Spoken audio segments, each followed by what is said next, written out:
Hello, नमस्कार मंडळी. मी नम्रता तुम्हा सर्वांचं आजच्या या ब्लॉगमध्ये अगदी मनापासून स्वागत करते.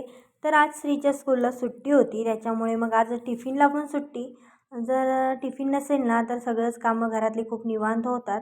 मग म्हटलं आज जरा झाडांकडे लक्ष देऊया, कारण श्री झाडांना पाणी घालतो पण त्यांचं कटिंग किंवा साफसफाई करायची राहते. म्हटलं मग आंघोळीच्या आधी सगळं मला मातीतलं काम करून घेऊया. त्यानंतर माझं सगळी कामं आवरून मी निघाली होती सलूनला जायला. सलूनला मला आज जायचं होतं. मी दुपारी घरी जेवायला येणार होती आणि जायच्या आधी मी घर ना एवढं स्वच्छ करून गेली होती. म्हणजे मी जाताना टिपटॉप सगळं ठेवून जाते, जेणेकरून मला आल्यावरती ना असं घाण बघून म्हणजे डोकंच फिरते माझा पसारा बघून. तर मी घर सगळं आवरून गेली होती. पण जेव्हा मी दुपारी घरी आले ना जेवायला, तेव्हा घराची अवस्था काही अशी झालेली होती. पूर्ण हॉलमध्ये श्रीचा पसारा होता बुक्सचा, आणि किचनमध्ये नुसतं सगळं बाजार आणि भांडी यांचा पसारा होता. तर श्रीचे डॅडू आज बनवत होते नॉनव्हेज. मोस्टली श्रीचे डॅडू ना सुट्टीच्या दिवशी नॉनव्हेज बनवतात. त्यामुळे मग त्यांनी एवढा घरात पसारा केलेला ना, मला तर कधी कधी वाटतं ह्यांनी ही मदत न केलेली बरी. म्हणजे माझा मी स्वयंपाक केलेला बरा. तर श्रीसुद्धा इथं मोबाईल बघत बघत खोबरं देत होता, पांढरा रस्सा बनवायला खोबरं किसून. त्यानंतर जेवून मग मी पुन्हा सलॉनमध्ये आलेली.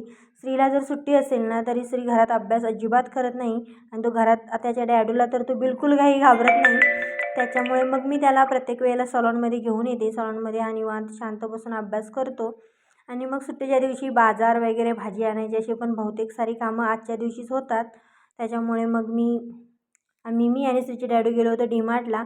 आता डीमार्टमधून आल्यानंतर काही व्हिडिओ बनवले नाही. सकाळी आज श्रीला लवकर स्कूलला जायचं होतं, त्याच्यामुळे मग श्री इथं मी हलवा बनवायला घेतलेला. आणि माझं थोडं थोडं मध्ये मी कामं करेपर्यंत श्री मला इथं मदत करत होता, म्हणजे ढवळायला तेवढी. खरं तर श्रीला किचनमधली माझी कामं म्हणजे फक्त स्वयंपाक बनवायला आवडतो त्याला. तर इथं मग आम्ही तिघांना नाश्ता आणि श्रीला टिफिन भरला.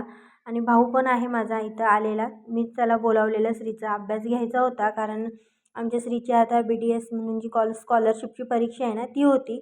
आणि आम्हा दोघांना काही वेळ मिळत नाही, म्हणून मग मी पप्पांना सांगून त्याला इकडे बोलावलेलं. दुपारी मी जेव्हा परत घरी आले जेवायला, तेव्हा माझ्या भावाने असं छानपैकी मस्तपैकी लिंबूचा सरबत बनवलेला. खरं तर हा सरबत आम्ही दोघांसाठी बनवलेला, पण श्रीचे डॅडू श्री होते. आणि श्री इथून आमचा विंडोच्या बाहेरून म्हणजे किचनची जी विंडो आहे ना त्याच्या बाहेरून व्हिडिओज बनवत होता. तर आम्ही त्याला ना घराच्या बाहेर काढलं होतं. म्हणजे जो अभ्यास करायला नाही म्हणत होता, दुपारी घरी आलेला अभ्यास करायला नाही म्हणत होता.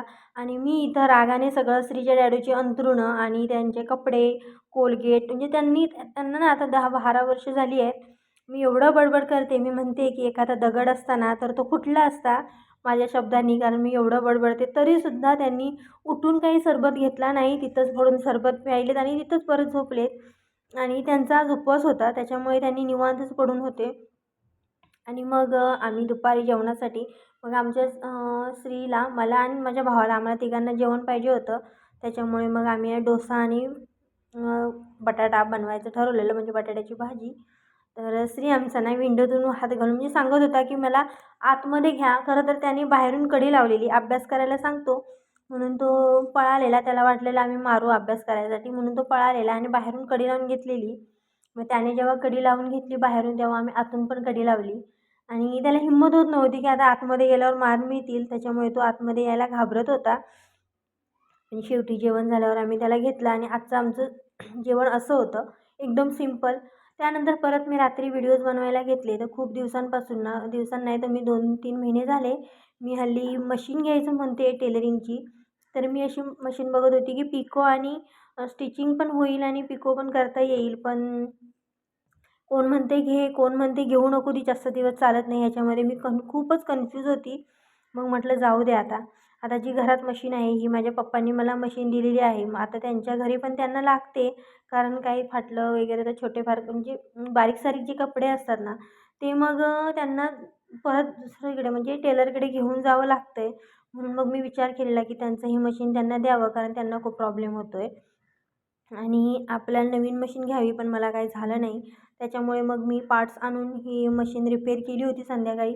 अगदी बरोबर 8:45ला बसलेली आणि मी 10:30पर्यंत ते काही ना काही करत होती.